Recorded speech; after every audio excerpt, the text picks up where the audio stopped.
Messiah mentioned in the Bible, Tanakh and Qur'an. We have seen one actor doing double roles, triple roles in movies. One person plays those roles. In this way, God plays the role of God and came to this earth to play the role of Jesus. It is because of God's love for man. Why did God come to this earth? Adam and Eve disobeyed God and became slaves of the devil. Therefore, the curse of separation from God was the right of all who were born, living and born in this world. Man cannot approach God because God is so holy. But to bring man to God, to give a holy covering for man's sin, God himself put a plan into action. God presented that plan symbolically in the Garden of Eden. It is mentioned in the Bible, Tanakh and Qur'an. That is, God made clothes for Adam and Eve out of leather. What does it mean?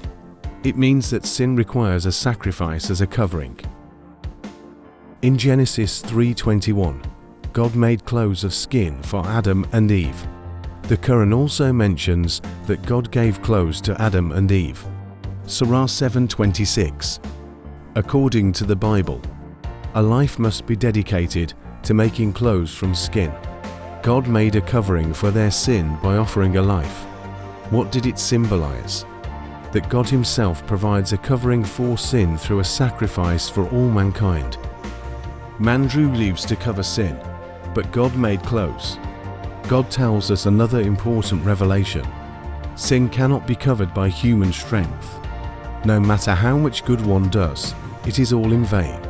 The holy man who was before sin can be restored to that holiness. Only by a holy sacrifice that can cover sin. Only God is holy. The Bible and the Tanakh say that God will send the Messiah. For that holy sacrifice mentioned in Isaiah 7:14, and also in the Quran, that the Messiah came through a virgin. Surah 3:45. Therefore, God himself decided to come to this earth as his double character, Jesus. Jesus, or Messiah, healed the sick, gave sight to the blind, raised the lame, and gave life to the dead, as a sign to fulfill prophecy. And God gave us his promise and plan, a covering for our sin, through the sacrifice of Jesus' blood. I believe that Yeshua, Isa or Jesus will heal your soul to see the truth by removing your spiritual blindness. Watching this video,